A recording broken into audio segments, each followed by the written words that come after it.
rainy Friday morning. The Minnesota Senate Committee on Rules and Administration is coming to order. It is June 13th, 2025. It is 10:02 a.m. A quorum isn't present. We have a number of administrative responsibilities this morning that come generally at the end of session. I hope everybody's gotten some sleep. We have our staff here with us, the Secretary of the Senate, HR, et cetera, that are going to help walk us through and answer questions for us regarding the number of items that are before us. And without questions, I'm just going to get us started right now. I'd like to begin with the first item on the budget on the agenda, and that is the Senate budget. Members, you should have that information in your packet, and I'll call on Secretary Bodden to walk us through this, which is a familiar issue, but a slightly different format. Secretary Bodden. Thank you, Madam Chair and members. You have a one-page document in the packet that was circulated labeled Minnesota Senate Biennial Budget. That's a document that is required under the Senate rules and approved once every 2 years by the Rules Committee. I'd say several things about this document, and of course, ready to take questions. I don't want to take too much of your time this morning. We are moving into the first biennium that will be covered by a statutory appropriation for member-related expenses, member salaries, health insurance, and so forth. So I do want to call attention to the fact that what the document before you shows only what was proposed for the direct appropriation. I will work with the Senate Controller to prepare a separate document that basically describes the flow of funds pursuant to the statutory appropriation. So having said that, and making you aware of what the document does and doesn't cover, I think the next observation for you is that it has been reformatted and recategorized slightly differently from what you've seen in the past. Hopefully, the intention was certainly to create more clarity. I think what I'd point to is the category of expenses labeled information technology. It should give you a better sense of the size of some of these expenses in relation to each other. The third thing I want to draw your attention to is really the only changes in the budget from what you have seen previously are increases related to the compensation resolution that is also in the packet today. Those are really the only increases reflected in the budget. So that's the top portion of the document that includes salaries, health insurance, retirement-related contributions, and so forth. You'll note that one of the items under insurance is labeled FICA, Medicare, PFLMA, and I will call out that the budget calls for the Senate making the entire share of the employee PLF, and I'm struggling with the acronym, PFLMA contribution. That's really it in a nutshell. I'm happy to take questions. Thank you, Secretary Bodden. Members, do you have questions on this document?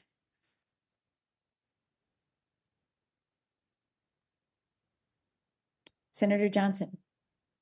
Thank you, Leader Murphy. And Secretary Bodden, just wondering, between the 24 and 25 biennium and the 26-27 biennium, what is the difference there? Here we have $77,928,000.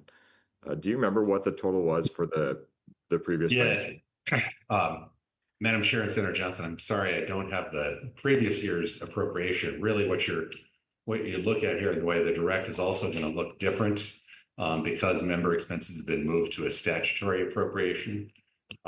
Sure. I'm going to have to ask for a little bit of time to get you, there's just a couple of factors that make that comparison a little trickier this time, but I'd certainly be happy to follow up with that. I can supply it to the committee offline as well. Thank you, Secretary Bodden. I do appreciate that.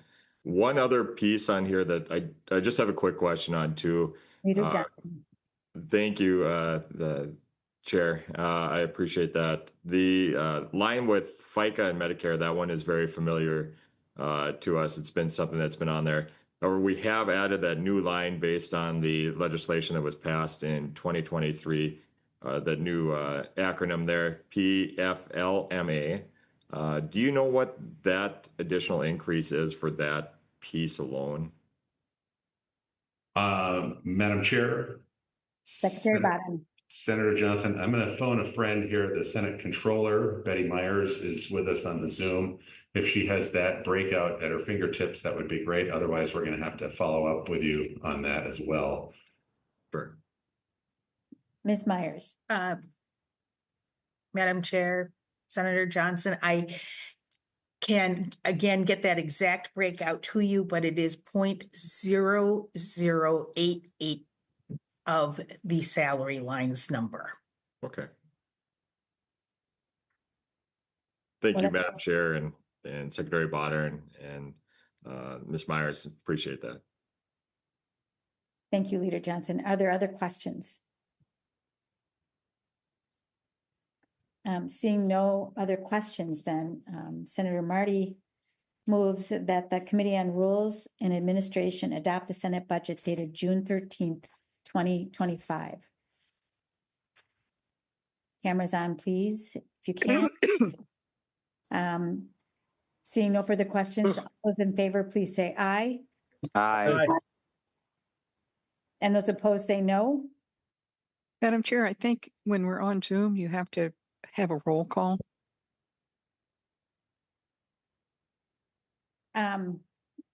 We can certainly do a roll call. That is all good. And then Teresa, we will do a roll call then for each of these because we're on Zoom. All right.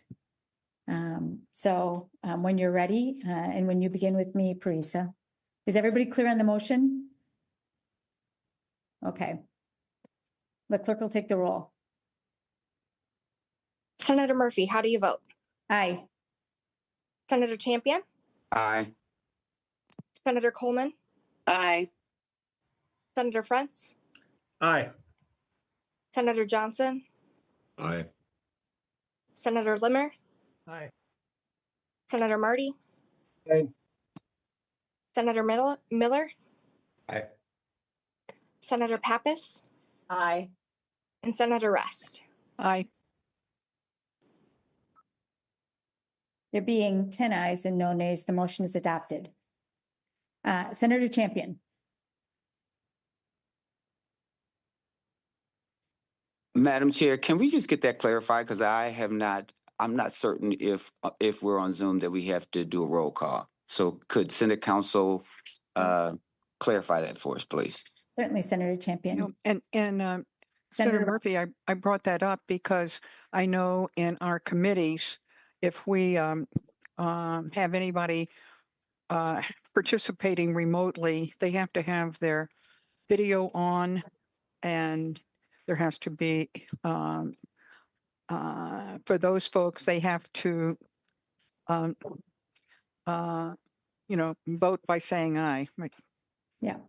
Yeah, but Madam Chair, I think that's different from what Senator Rest said. She says that it's her understanding that we have to do a roll call vote. That's different from the camera being on, which I agree with, and then for them to audibly say something, but not necessarily a roll call vote. But so if we can have, okay, maybe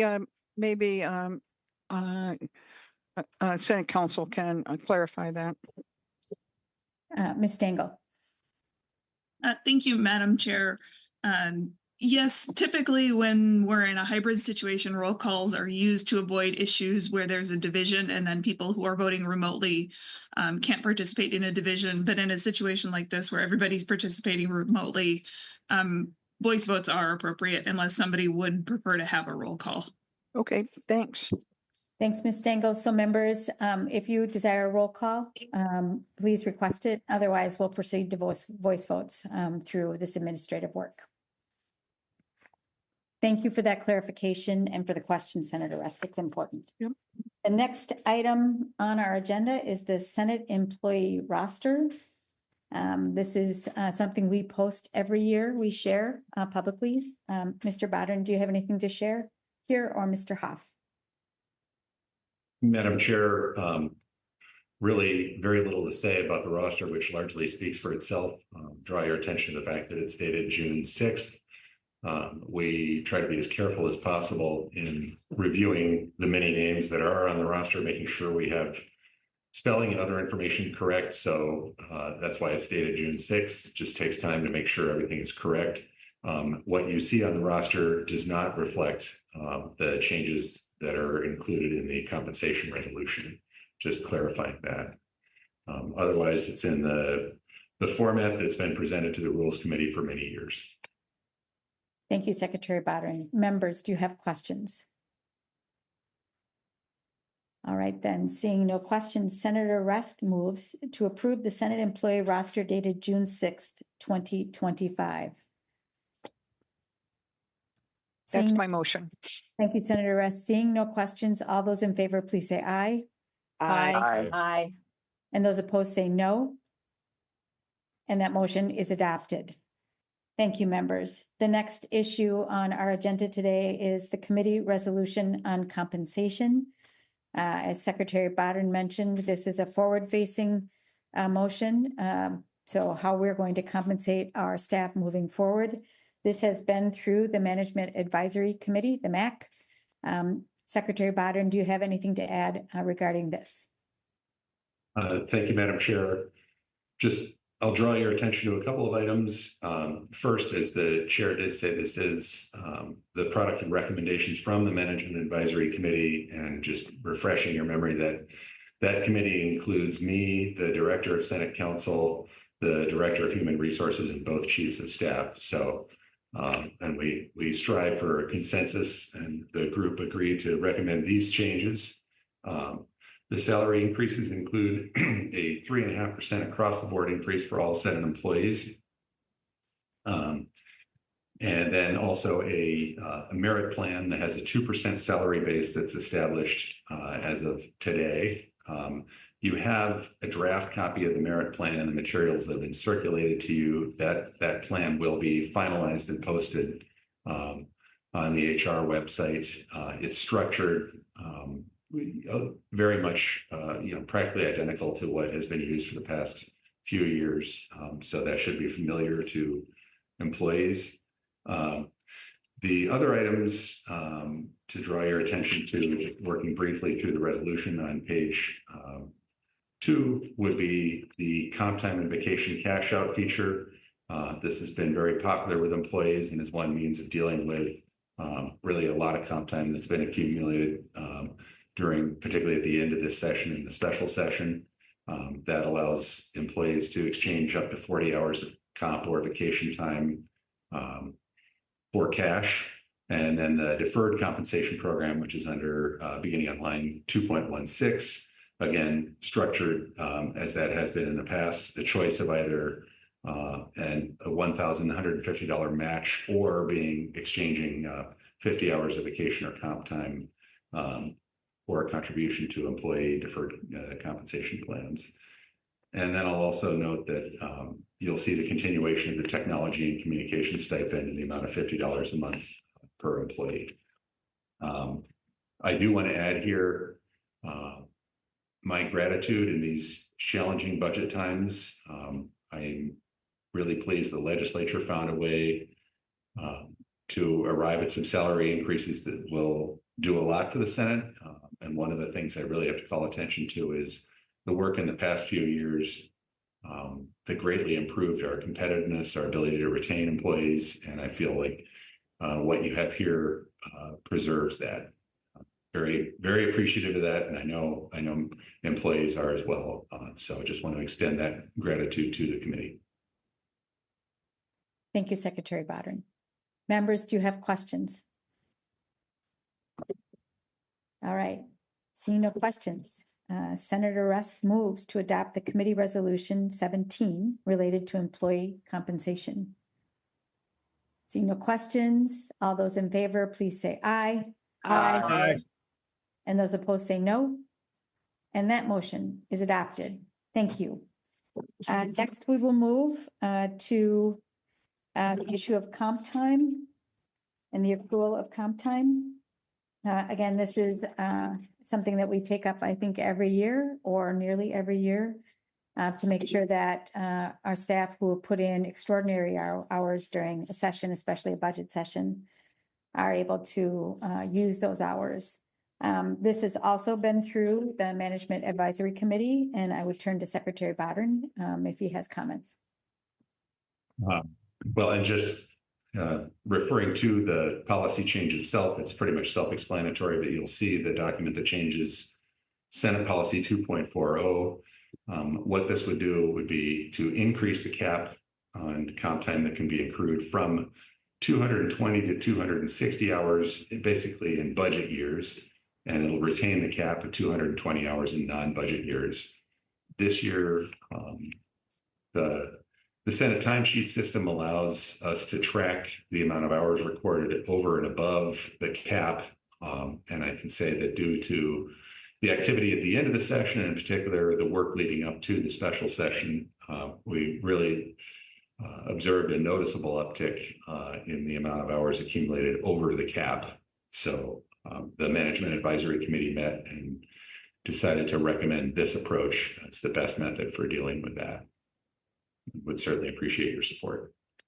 Thank you, Secretary Bodden. Members, do you have questions?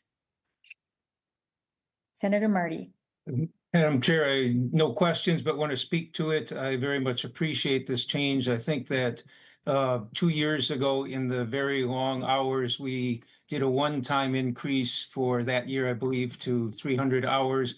I appreciate that this is being made permanent as part of the policy, and it makes sense to have a distinction between the budget year and the non-budget year.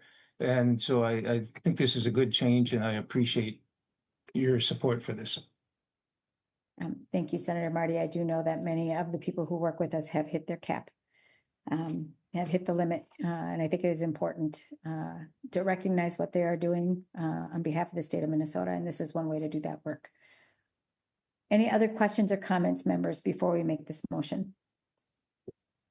Seeing no questions, Senator Marty moves that the changes to the Senate Policy 2.40 on comp time, be adopted and applied retroactively to January 14th, 2025. Everybody clear on the motion? Seeing no questions, all those in favor, please say aye. Aye. Aye. And those opposed say no. And that motion is adopted. Thank you, members. We have another. The next dealing with interim travel expenses and per diem. And that is also in our packet. Secretary Bodden, do you have anything to add here? Thank you, Madam Chair. This is largely identical to what has been provided in past years, with some changes that I think are probably best summarized by Ms. Stengel. Ms. Stengel. Thank you, Madam Chair and Secretary Bodden. The changes are largely to update dollar amounts. I'll highlight that the hotel and lodging amount was increased from $150 to $200 to reflect that it's just really hard to find a hotel for $150. The IRS gas rate was increased to reflect the current IRS mileage rate for 70 cents per mile. There was a change on the second page to say that travel is governed not only by Senate policy, but the LCC policy, which has always been the case, but now it's explicitly referencing the LCC policy. And the final change, which I think is probably a conforming change, but I'll mention it anyhow, it now references economy airfare instead of coach airfare. And then there were a few other various just sort of cleanup editing changes. Thank you, Ms. Stengel. This was also in your packet, members. Do you have questions? All right. Seeing no questions, Senator Rusk moves to approve the interim travel expenses and per diem letter dated. Ms. Stengel, which is the date? Thank you, Chair Murphy. It's dated today for June 13th. June 13th, 2025. So let me just say one more time. Senator Rusk moves to approve the interim travel expenses and per diem letter dated June 13th, 2025. Seeing no questions, all those in favor, please say aye. Aye. And those Aye. opposed, no. Thank you. And that motion is adopted. All right, that is the balance of the administrative motions that we have today, and then we have one more. And I would like the committee to restore Senator Bobby Joe Champion as the chair of the Subcommittee on Ethics. I want to thank Senator Pappas for taking on that responsibility. So I would ask Senator Pappas to make a motion to remove Senator Pappas as the chair of the Subcommittee on Ethical Conduct and appoint Senator Champion as the chair. I will gladly make that motion. Senator Pappas moves to remove Senator Pappas as the chair of the Subcommittee on Ethical Conduct and appoint Senator Champion as the chair. Senator Johnson. Thank you, Madam Chair. I appreciate that very much. And so I remember the reason why we had to make that switch initially was because the chair of our ethics committee was subject to an ethics complaint on that.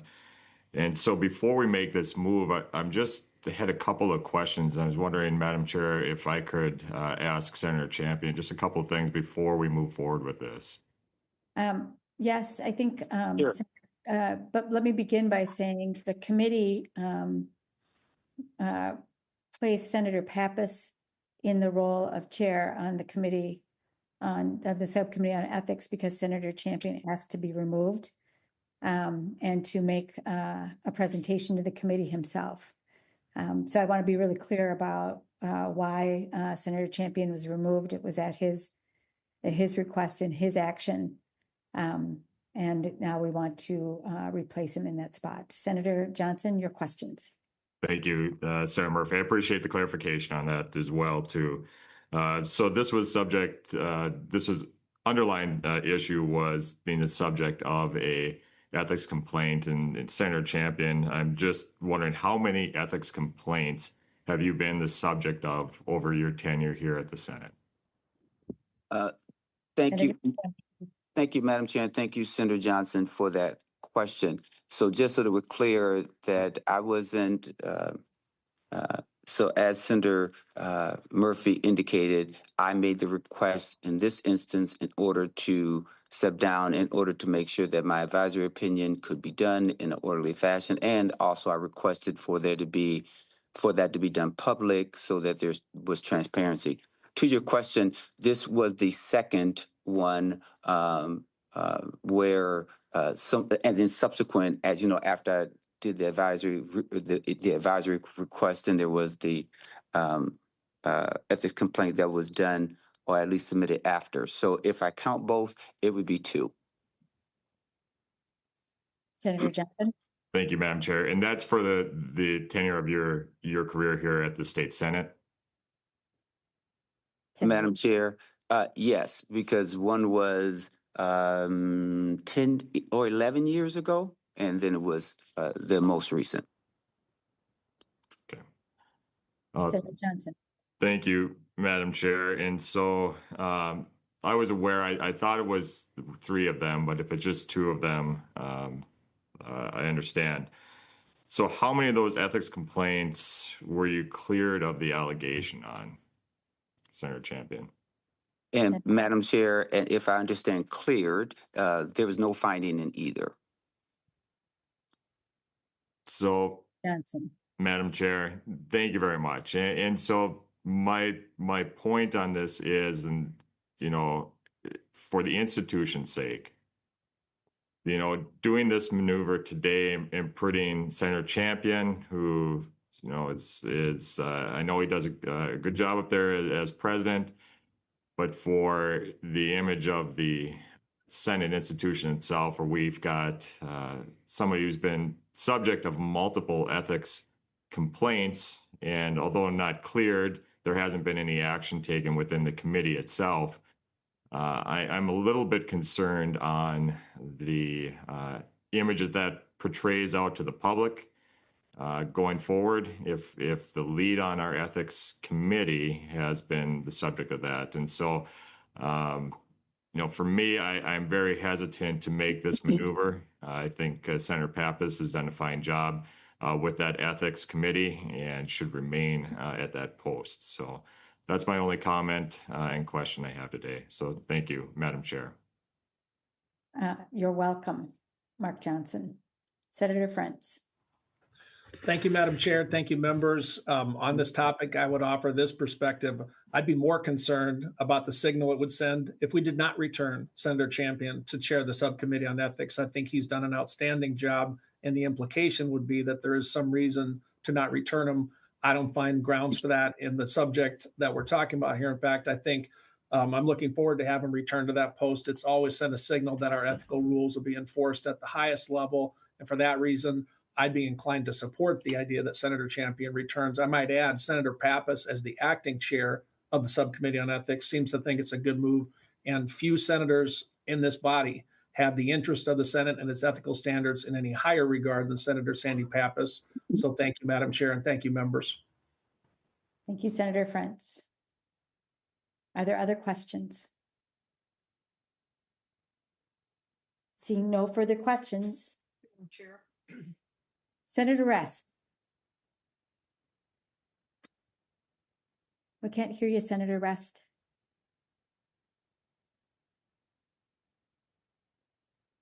Are you waiting? I can see you, but I can't hear you. Oh, well, can you hear me now? Yes, I can hear you.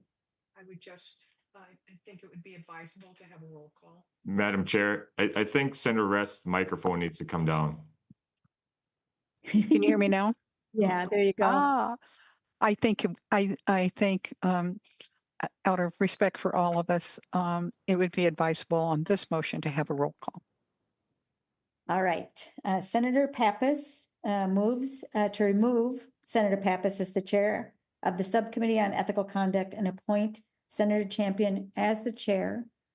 A roll call has been requested. Are there any further questions? Seeing no questions, the clerk will take the roll. On the motion, Senator Murphy, how do you vote? Aye. Senator Champion? Pass for a moment. Senator Coleman? Nay. Senator Frantz? Aye. Senator Johnson? No. Senator Limmer? No. Senator Marty? Aye. Senator Miller? Aye. Senator Pappas? Aye. Senator Rest? Aye.